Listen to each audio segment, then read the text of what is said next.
I experienced chronic audio hallucinations as a child, and this is why. My parents were both uneducated, working-class folk themselves, and were conditioning me to become an overachiever to break the cycle. They always made sure I was busy during the day, whether I was at school, the library, basketball, karate, Boy Scouts, or piano practice. My life was completely routinized. No questions asked. My mom was my chauffeur all day. I'd wake up at 8 a.m., be home by 8, and into bed by 9, exhausted after a typical day in my innocent 6-year-old life. I'd fall asleep almost as soon as my head hit the pillow, but not before the hallucinations began. How can I begin to describe the sensation of hearing things that don't exist? I'd hear blood-curdling moans and screams full of pain and anguish. I can't remember exactly when they started, but I could only hear them when I was alone. They would pierce through the silence of my pitch-black room, resonating through my bones and into the floorboards. They'd stop and start randomly. Sometimes it was a woman, sometimes a man, sometimes it was children. Sometimes they were quiet. Sometimes they roared. For hours they haunted me, inconsistently and relentlessly. I felt psychotic. How does a child begin to handle insanity? As for all humans alike, getting into bed and falling asleep is when the hectic world finally slows down, a break from reality. But for me, it became the most dreaded part of my day. It got to the point where I was afraid to go to sleep, or even go into my room for that matter. I'd call out for my mom when I couldn't take the torment anymore. "Mama, the yells! The yells!" I'd sob uncontrollably. I was particularly close with my mom my whole life. I became an extreme mama's boy from spending so much time with her. She knew exactly how to ease the storm in my mind. "It's okay, sweetheart. It's okay. It's all just a dream," she'd reassure me and sleep in my bed for the rest of the night. I knew it wasn't a dream, but still her gentle words always brought this inexplicable peace to my soul. I would tell her about the hallucinations loud and often, but she was just a simple homemaker from a small town with a huge heart. She didn't know how to handle mental illness, but sure tried her best to. "Here, drink up." She passed me a cup of warm tea and stroked my head. If it wasn't her soft voice, tea always helped me relax. The moans continued for years until I moved out for college. Everything's been great since. I stayed an overachiever and got a job at a great investment firm after finishing my MBA. I moved from the States to the UK, married a hot dancer I met at Benihana, and had 2 bouncing baby boys. Life's virtually perfect. My parents got their wish. I've grown into everything they wanted me to be. But I rarely get to see them anymore. Every now and then, I wonder what they're up to.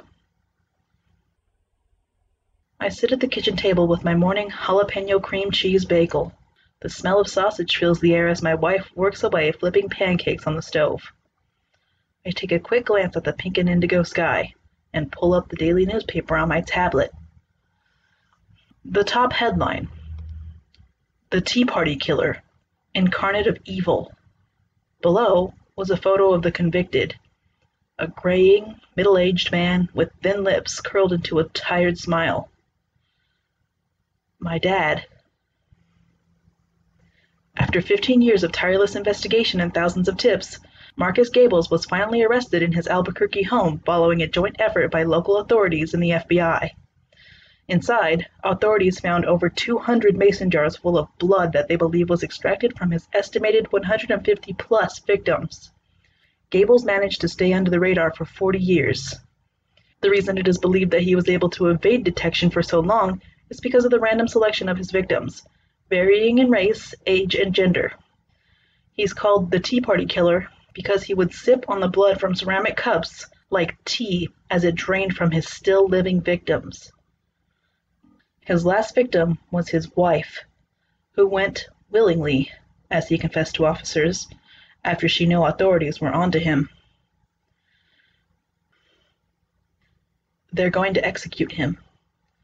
My mom was his last victim because that's how she wanted to go. They were both in on it. That's why they tried their hardest to keep me busy and out of the house, basically until I moved out. That's what the moaning noises were, the hallucinations I thought I was having, everything. But what they didn't know is that I already knew. What did they think I was? A little potato who had no idea about what happened inside his own house? I figured it out not too long after my 12th birthday, on one of the rare days I was completely home alone. Usually, my mom was always home, but my aunt happened to have a baby that day, so she left the house for several hours to go visit her, and I was sick in bed with a bad cold. To be fair, it happened completely innocently. I didn't mean to find them. I had been watching cartoons all day, and my mind was naturally wandering in 1,000 directions as I laid lazily on the living room sofa. I had the sudden realization that I'd never been to my basement before. I'd been told growing up that there was just a storage room there for my dad's car stuff, so I never really bothered to go down. My life was on the surface anyway. But that day, I went, young and curious.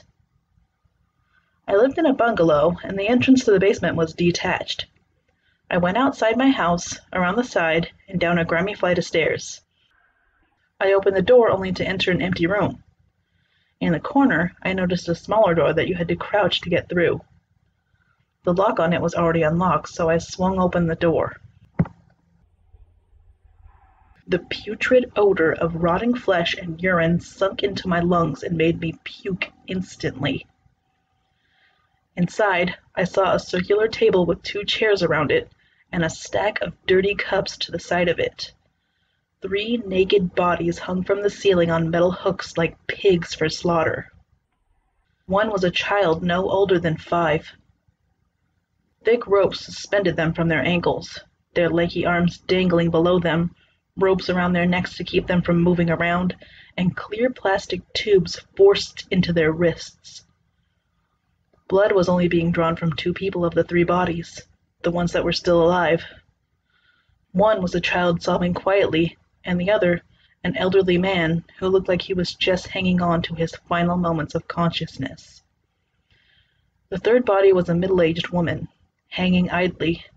Her skin turned ice blue and eyes bloodshot red, swelling out of the sockets from the pressure of the blood settling in her head. I couldn't push the memory of them out of my system, no matter how hard I tried. The police estimated 150-plus victims. Try 1,500-plus. That's just a rough guess. Something inside me broke that day. I know I should have said something. I should have told someone, but I loved my parents too much, and they loved me. I needed them, and I couldn't risk having them taken away from me, so I kept their twisted secret locked inside my mind. I put down my tablet after reading the article, still trying to reel myself back from the shock that he finally got caught, and also that he killed my mom. My lovely, darling mom. I sit back in my chair, forlorn and trying to deal with the flurry of thoughts racing through my head. I take another bite of my jalapeno bagel as my 3-year-old hugs onto my leg, asking for a bite of my food. I give him a tiny bite, and then some of my tea to wash it down with. He loves tea just as much as I do. I take a big gulp of the tea to calm my nerves. The bitter tinge of copper mingles with my taste buds. Despite everything, the taste of it has never grown old on me.